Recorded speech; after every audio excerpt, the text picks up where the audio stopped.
By now you've probably heard the news that General Motors is killing off most of their sedans in America, and they're doing it very soon, sometime in 2019. Here's the schedule as we know it. March 1st, production of the LaCrosse, the Volt, and the Cruze are all stopping. Production as far as we know it of the battery-only electric vehicle, the Bolt, will continue at this time. GM also tells us that there will be a bevy of new battery-only electric vehicles coming soon to augment the current hatchback design. April 1st, the factory that makes transmissions for General Motors' older truck lines is going to cease production. That will include the older 6-speed automatic transmission. So we expect to actually see the 6-speed automatic disappear from the new Silverado lineup sometime thereafter. Then June 1st, we have something a little bit complicated going on. We're told that production of the Cadillac CT6 will actually cease, even though they have just announced a brand new CT6V, which is their 550 horsepower brand new twin-turbo V8 model. It's likely that the CT6V will continue for just a short time longer. They might produce a little bit more than they can sell to have a full calendar year of vehicles available for sale, and then you'll likely see that brand new engine under the hood of the new CT5, because the CTS and the CT6 are likely being rolled into that brand new CT5 model. At the same time, in June, Chevy is killing off the Impala sedan, which hasn't sold that well for them. Then on August 1st, the factory that makes the 6-speed front-wheel drive transaxle is closing its doors, so you can expect all of GM's vehicles that are using that current 6-speed automatic to move to one of their newer transmission designs. Then finally, in the fourth quarter of 2019, the factory that makes the Cadillac XTS, as well as the factory that makes the older GMC Sierra and Silverado, that factory will close its doors, which means you'll only find the new Silverado and new Sierra and no Cadillac XTS.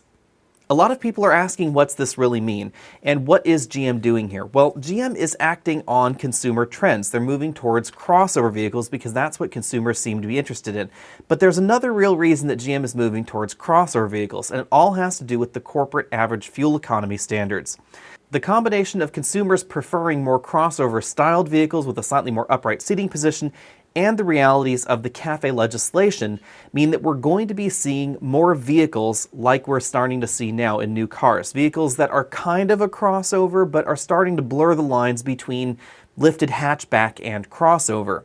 This is why, for instance, we see brand new 2019 vehicles like the Kia Sorento being released only with a third row, because the moment you add a standard third row into a vehicle, bang, all of a sudden it's a truck as far as CAFE is concerned, and your fuel economy regulations are relaxed. Some folks are saying that this would put Ford and General Motors at a competitive disadvantage should economy regulations change. Well, it's unlikely that they're going to change that quickly in the United States, and remember that you don't necessarily need to make an intrinsically inefficient vehicle in order to bump up into that next category of CAFE classification.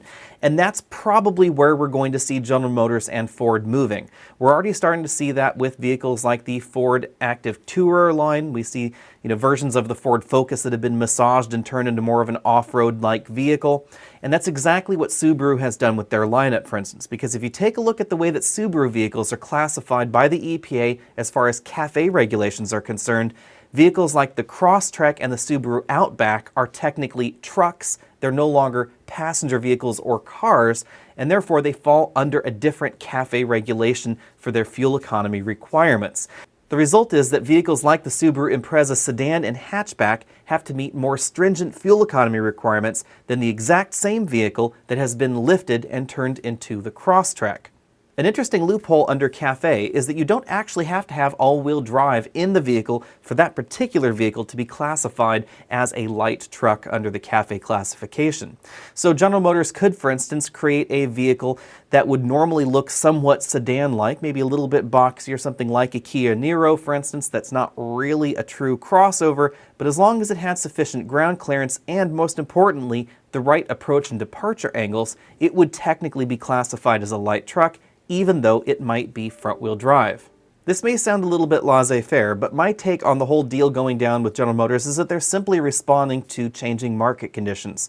They've realized that not only for consumer demand, but also for CAFE compliance, that it's advantageous for them to move away from traditionally styled sedans into something that's a little bit more crossover-like.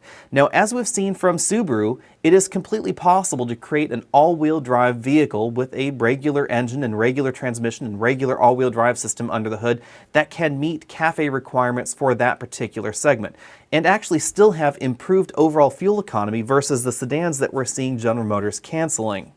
Although lifting the ride height and tweaking the approach and departure angles does have the effect of overall decreasing fuel economy a hair, you could easily create something like a Chevy Cruze with a bigger box in the back, maybe sort of SUV or wagony styled, and it could get actually better fuel economy than the current generation model.